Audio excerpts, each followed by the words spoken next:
jadinya si apa ya? Jadi gini, di Eropa itu karena dingin, persendiannya orang itu lebih stack gitu ya, lebih satu. Kalau kita di daerah panas, terus mungkin ada pas kita cerita postur dulu ya, berarti bayi kita mungkin dari turunan Cina tambah ke berapa gitu kan, secara genetis si persendian kita itu lebih kecil-kecil, lebih leksin kayak gitu kan, apalagi daerahnya panas, jadi memang dia lebih goyang. Dan terus aktivitas juga, aktivitasnya orang saat ini mungkin, sehingga untuk dokter melihat banyak kasus di Indonesia, paling aman ya menggunakan personal support karena tidak terbiasa dengan latihan core dan sebagainya, itu belum aware ke sana ya. Oke. Kemudian kita harus ini kan, dia udah berarti nanti teman OP akan nyiapin LSO, external support. Berarti kalau nanti yang dapat kasus paraplegia, ada ya LSO di sini, itu dipinjam LSO nanti untuk dipasangin ke tubuhnya pasien pada saat mobilisasi udah jalan. Kalau terlentang nggak ada masalah, nggak usah pakai, nggak apa-apa.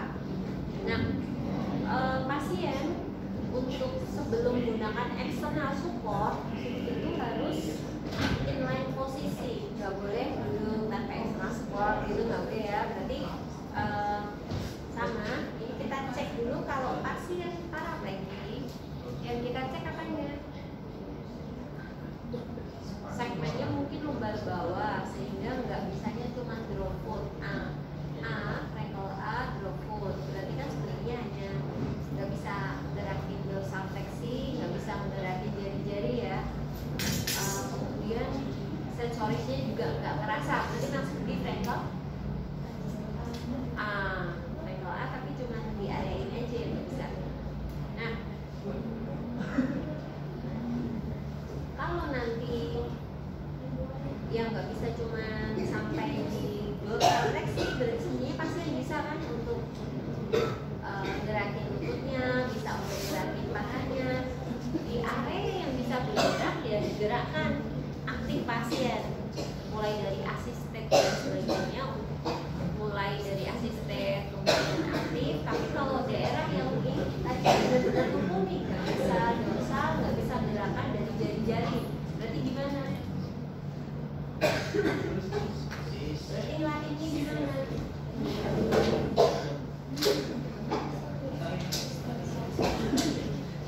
Pasif ya, pasif. Karena potensinya apa sih? Enggak ya. Potensinya apa? Kan kalau ini umum cuma diem aja, nggak digerakin, kaku kayak gini terus kan.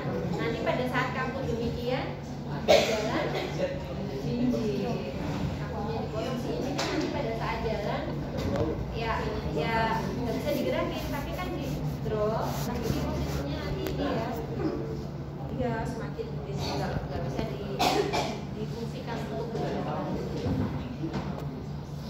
Edukasi kepada keluarga pasien.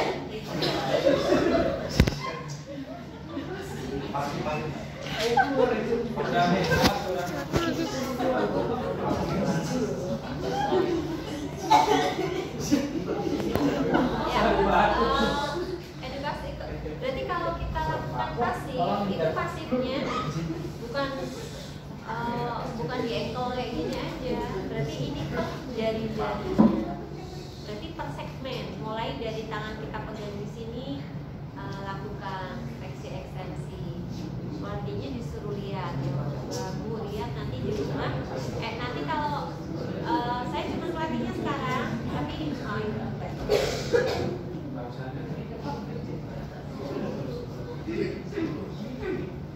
ya, saya pelatihnya nanti boleh ya dilakukan sendiri. Nanti siang, nanti sore dilakukan biar nggak kaku. Tapi ini begitu ini ada gerakan, kita sebenarnya kayak ngebalikin si darah ya. Masifkan itu kan kayak memompa ke sana kan. Ini pasif, kemudian ini pasif, kemudian ini jari-jari. Jadi tiap los-losan ya Bu ya, tiap-tiap segmen dari persendian ini, oke, 10 kali 10 kali. Ini juga lakukan 10 kali 10 kali. Terus ini bisa dilakukan elusan, itu boleh dilakukan supaya si venanya itu enggak, kalau venanya kita tidak merangsang dengan gerakan itu, ini nanti cepat kering, berkisik seperti itu. Itu kalau vena tidak berfungsi, ya tampakannya akan demikian. Kemudian untuk pumpingnya, untuk apa? Ekolnya, tangan kita ini ya, berarti badan kita yang ke sana ya, stretchnya. Bukan tangan kita yang kerja, tapi ini hanya nyantol saja saya, badan saya ya. Ya, itu kanan nggak bisa digerakin, cuma di sini. Kalau lututnya bisa, kebetulan hanya drop foot aja, berarti bisa kan coba tekuk, luruskan, bisa dilakukan, ya lakuin aja, buka, masukkan. Nah kalau semua gerakan bisa dilakukan, ya lakuin aja. Oke, tapi kalau nanti yang tarakal 12 dia nggak bisa menggerakkan sama sekali dari sampai ke atas ya, ini nggak bisa ngerakin, berarti kita kan tadi pasifnya mulai dari ini, Bu nanti ditekuk kayak gini ya, terus nanti ini 10 kali, misal 30 kali gitu. Repetisi 30 tuh rata-rata 24 sampai 30 kan. Nah kemudian rotasi ke dalam 10, bawah, rotasi keluar 10 kali. Yang seperti itu diedukasikan kepada keluarga untuk melakukannya. Karena apa? Dengan kita paksa seperti ini, aktif nanti misalnya ada gangguan BAB, dia akan gampang lagi. Oke. Kemudian latih sudah ya. Nah, kalau ekstremitas atas kan nggak ada masalah. Berarti kalau nggak ada masalah berarti strengthening ya. Udah pinter kan standar strengthening untuk ekstremitas atas. Oke, sekarang si pasien setiap 2 jam harus miring kanan kiri. Posisi penting untuk mencegah apa? Berarti kalau posisi pada para ini apa? Jelas kemudian tidak baring lama, apa aja? Ada itu, ada sesek, ada pelemahan otot kayak gitu ya. Nah itu bisa di kan. Nah gimana inline posisinya? Si pasien kita geser, kalau bednya kecil begini berarti kan kita bisa geser pasien ya. Kalau nggak kuat nanti kita bisa menarik selimut. Jadi pasien biasanya punya selimut, kita taruh di bawahnya pasien terus kita nariknya pakai selimut. Itu lebih gampang ya. Ada bayangan ya. Terus nanti pakai ini aja dicoba ditarik pakai selimutnya itu, dikeluarin dulu dari ikatannya terus pas-pas narik lebih ringan daripada harus geser pasien gitu ya. Oke, ini karena hanya masalah. Tapi kan belum menggunakan LSO ya, belum menggunakan TLSO berarti belum aman. Maka harus latihannya masih inline posisi. Kakinya ingat diginikan, bukan dibeginikan. Bukan dibeginikan. Saat ini karena pada saat nanti dimiringkan ini akan resiko retak. Nah ini terjadi rotasi. Ini lebih smooth untuk tidak terjadi gerakan di sana. Kunci. Saya pegang di bahu sama pelvis bareng untuk membawa ke sana. Nah kalau pasien yang gede berarti keluarganya bisa bantu. Oke, yuk miring 1, 2, 3. Bareng ya. Nah, terus baru kita bisa pasang di ya berarti nanti pas ujian siapin juga kursi roda ya. Kalau pasiennya nanti segmen tinggi berarti harus pindah kursi roda. Berarti gimana sih pindah kursi rodanya? Seperti itu. 2 jam miring.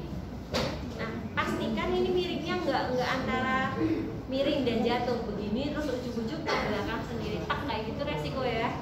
Jadi ini agak diturunkan sedikit ini, tambah 1 miring lagi.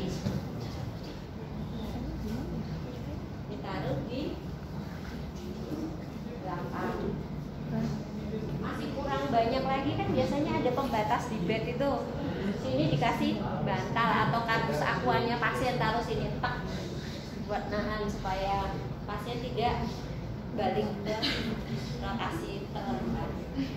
Kenapa tidur 2 jam?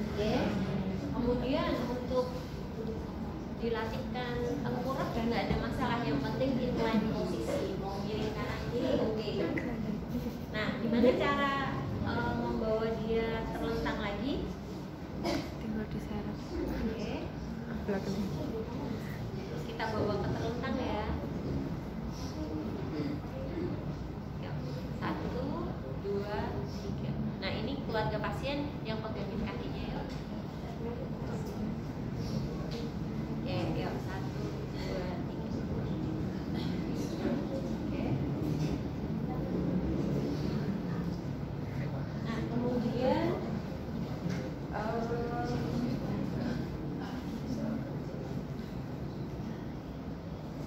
anggap sudah menggunakan CLSO ya. Terus cara jalannya gimana? Kalau ketemu pasiennya drop.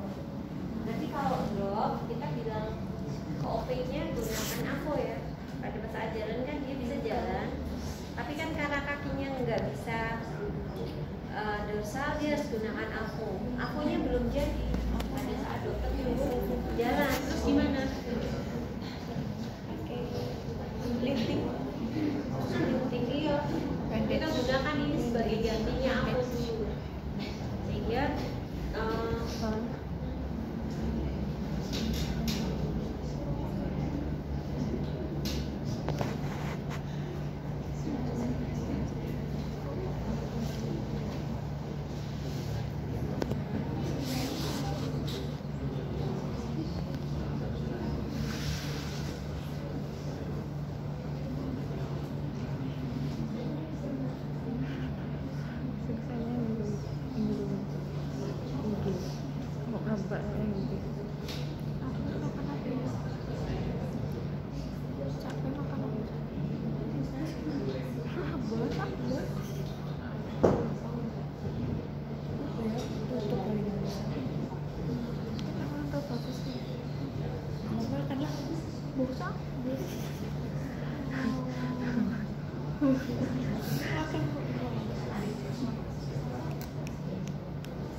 aku sudah kanan kiri ya.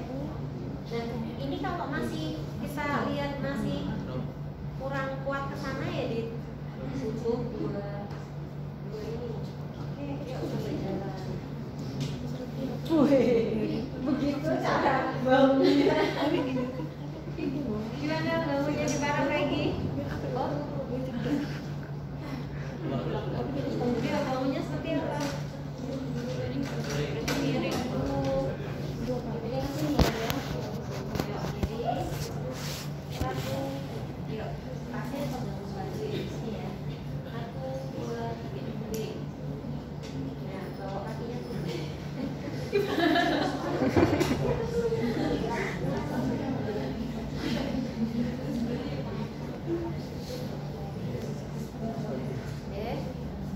Terus jalan, tapi tetap core stability apa lakuin semua hampir standarnya kalau dirawat inap sama, hanya nanti penekanannya di mana gitu ya. Terus berdiri dulu, biasanya potensi ortostapis nanti ya.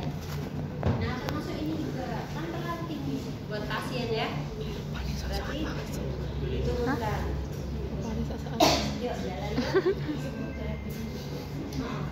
Jalannya biasa, tapi karena dia tidak bisa ada gerakan dorsal, berarti jalannya pakai AVO kan jadi gini ya, karena dia dipasang kan jadi kayak yo kayak penguin ya sama buat jalan. Oke, untuk yuk jalan dulu ya.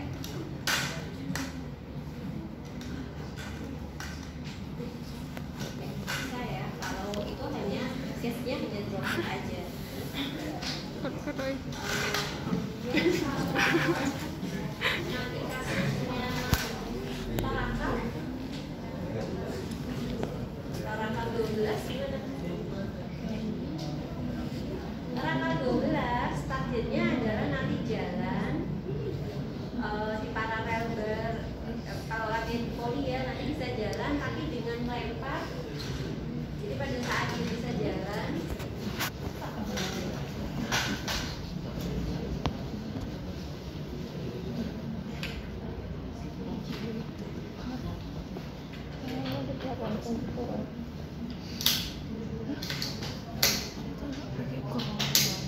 Enggak loh, Bang. Aku ini ke sana. Pokoknya bisa bandem buat apa. Itu aku pengen buat physical sunscreen ya. Kenapa yang gue pakai ini? Ya, Lotus skin. kalau karakter 12 itu Iya. dia bisa jalan kayak kucing, kayak pola jalannya kucing ya. Dia Icamel. kan ini tetap kokoh, makanya si orang dengan parapegi harus kita kejar penguatan core-nya, penguatan aktivitas atasnya, karena memang dia pengganti yang di tungkai udah nggak bisa diapa-apain nih. Berarti sebenarnya dia banyak berharapnya dari ini. Nah kalau si tangan itu nggak kuat ngejaga seperti ini, berarti yang terjadi adalah aksilanya. Nah kalau aksila gini bisa terkena masalah nggak? Aksilanya terkena syarafnya banyak di situ dan sebagainya, sehingga memang harus konsentrasi nguatin ini supaya si pasien nggak begini banget gitu ya. Oke, terus pada saat dia jalan gimana? Jalannya kucing tuh gimana sih? Tangan Kiri, kaki kanan, bilateral crawling. tangan kanan, Kaki kanan. kaki kiri tuh kayaknya nggak bisa gini. Dia modelnya melempar, set. Terus ini tangan kiri, dia modelnya set, kayak gini kan? Terus maju. Nah kayak kucing kan? Kayak 4 kaki, jalannya 4 kaki kayak gini.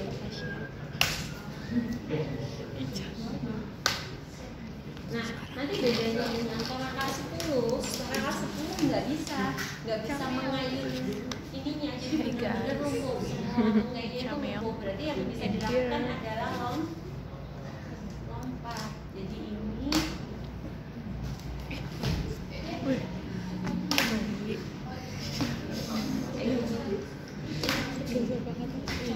udah nggak bisa digerakin, nggak ada ayunan di sana. Kekuatannya ada di atas ya, di ekstremitas atasnya. Itu yang dibedain nanti pola jalannya. Kemudian apakah kalau nanti yang dapat soal para lagi ya, bowel bladder trainingnya kayak apa?